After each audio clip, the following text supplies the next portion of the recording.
"The time has come to go home. My 4-year-old daughter says so, and, believe me, what she says goes."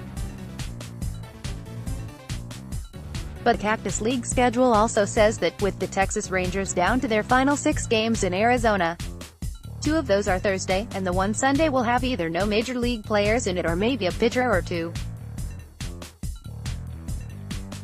The rest of the team will be in Nashville for an inter-squad game to break in their new AAA affiliate. The next stop would be Texas. Some players learned Tuesday that they won't be on the opening day roster. More decisions are ahead, but it's getting clearer as to which way the Rangers are headed.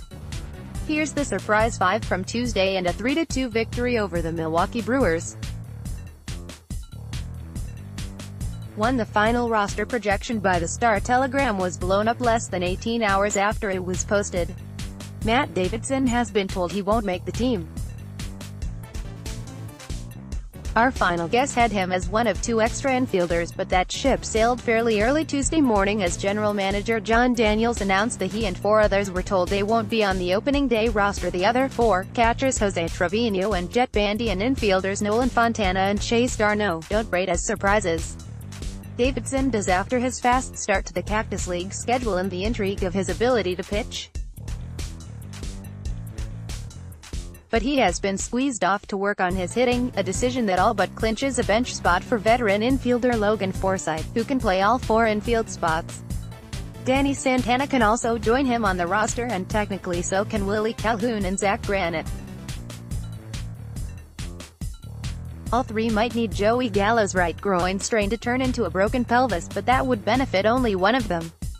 A lingering strain that prevents Gallo from playing center would also do the trick, as with the Rangers going with a 7-man bullpen.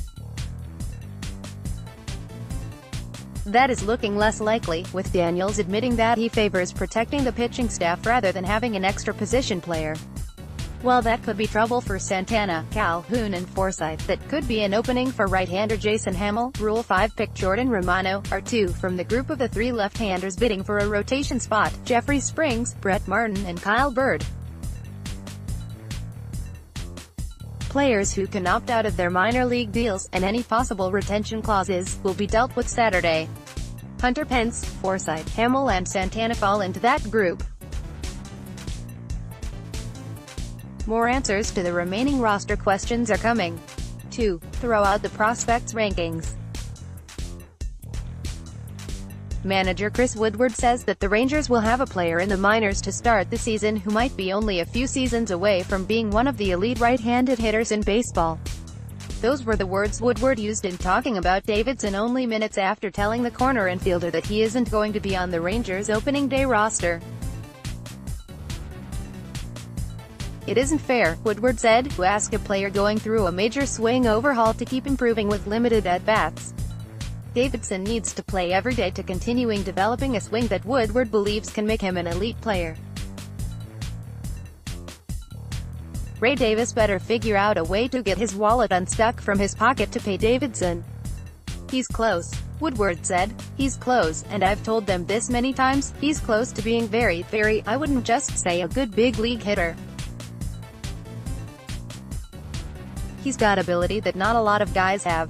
He's really dug into a lot of mechanical things, and he is really close to being an elite hitter. I'm really looking forward to see him get consistent at-bats and see what he can do with it. I look at him from a batting standpoint right now, and I think how close he is to being really exceptional. So, I don't think his future as a pitcher is as bright as his future as a hitter. From a hitting standpoint, I would not be surprised in 3 or 4 years if he's one of the top right-handed hitters based on what I'm seeing on his ability and as committed as he is to working on things. He's really open to becoming elite. It would be a remarkable turnaround for Davidson, who has shown an ability to hit for power in the majors but owns a .226 career average. He also turns 28 next week. But the Rangers believe in their data and they believe in the guy, and they believe the guy believes in himself. The Rangers also believe in late bloomers, primarily because of Nelson Cruz. A Davidson batting practice, Woodward said, is Gallo-esque. Cruz takes an impressive BP. It's elite power.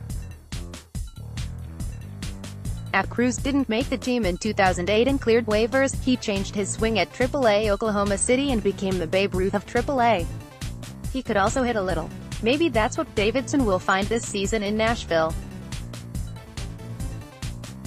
3. The two Rangers starting pitchers who have only minimal medical concerns have pitched the past 2 days. 1. Opening day starter Mike Minor didn't allow a run Monday, albeit over 3 1/3 innings, and wasn't very happy. The other, Lance Lynn, worked 5 scoreless innings Tuesday before 2 inherited runners scored after he exited. Minor has issues with his fastball command against the Los Angeles Dodgers. He said it was cutting too much, but his slider and changeup allowed him to keep the Dodgers from scoring. The mechanical issue that caused his fastball to dance more than usual is an easy fix before he makes the first season opening start of his career. Terrible, but it was good that I had to go through that and battle, and they didn't score. Minor said. Going into the season, I know that wasn't the one I wanted. I felt like I was battling through it and had to make pitches. Lynn was pleased with his work against the Brewers, though he found areas where he needs to improve. He didn't care for the 2 walks over the first 5 innings or the hit batsman to start the 6th. Lynn, though, struck out 9 and allowed only 4 hits before hitting his pitch count. It went well, the right-hander said. There are some things I'm still working on. I'm still trying to get command of certain pitches where I want them to be effective. Today, as good as it was, I still had 3 free passes. If I get those taken care of, I'll be alright. Lynn said he doesn't care where he lands in the rotation, and it is possible he is the No. 3 starter to open the season. Possible number 2 starter Edinson Volquez pitched Monday in a triple a game, allowing 4 runs, 3 earned, in 4+ innings. 2 of the runs scored on an inside-the-park homer in the 5th.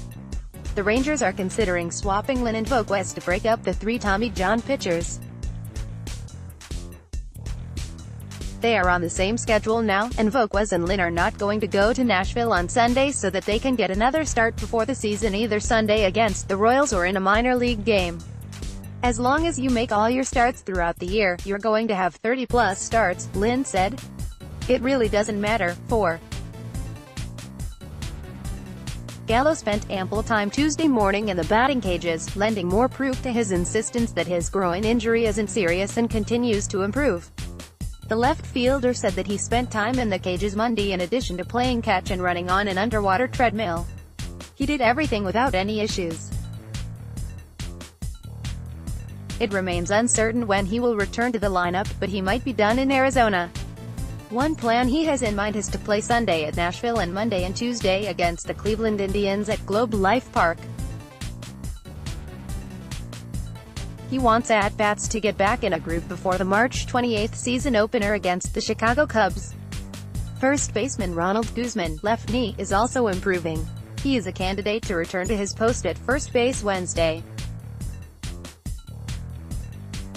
5. Granite continues to make the most of his playing time, and club brass has taken notice in the 2 weeks since acquiring him in a trade with the Minnesota Twins.